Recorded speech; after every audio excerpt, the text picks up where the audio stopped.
Roger Wicker. Well, thank you. And let me say to Mrs. Anderson and Mrs. Rochdo, we all appreciate your testimony, and we appreciate the difficulty that you must have had in coming here.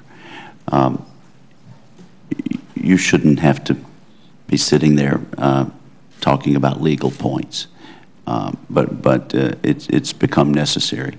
I think everyone here would agree that you're entitled to equal treatment under the law, and to the extent that your claim is not deemed as valuable as the claim of other people in like circumstances.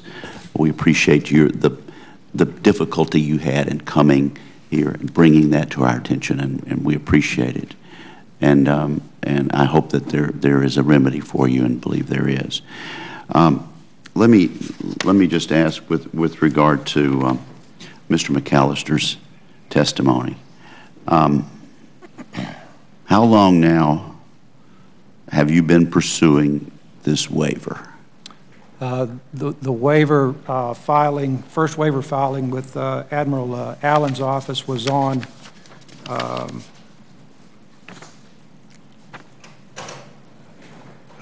June the 16th. Okay, so 2 weeks. And how many different offices, corporate and government, have you contacted or been to? Just probably a fairly accurate guess would be about 8. Okay. And have you calculated the potential oil that could have been skimmed if these hurdles had not been in place? You've been able to skim at your capacity each day? Well, Senator, I have not added that up entirely. Each one of the skimmers that we proposed, and these are relative to the largest skimmers that can be made available, which we currently have available now. That's come available to us within the last 2 or 3 days. But the skimmers that were proposed originally will skim about 3,500 gallons per hour, and we have a fleet of 25 of those that we propose to be made available. So in addition to that, there are very large skimmers with higher capacity.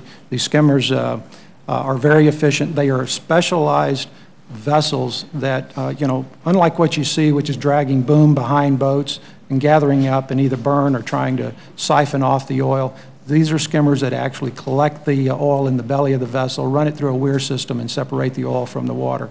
So these are highly efficient, specialized vessels. Now, once that separation is made, what is then done with the water? Well, the water that's clarified can go back into the Gulf if it's meets the standards to go back into the Gulf.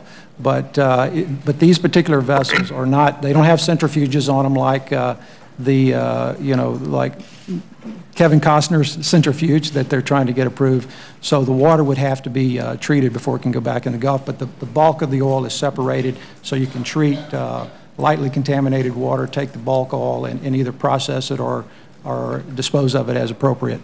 Yes. Well, we've all developed a degree of expertise, which is growing daily in this 2.5-month tragedy. It seems astonishing to most people, but environmental statutes sometimes are preventing us from cleaning up the water, because not all of the water that is redischarged back into the Gulf is 100% oil-free. But to me, if we can accept a process where 100% of the oil is taken out of the water, and the water that is put back in only contains 1 or 2%, then to me you have a 98% or 99% success rate. Senator Wicker,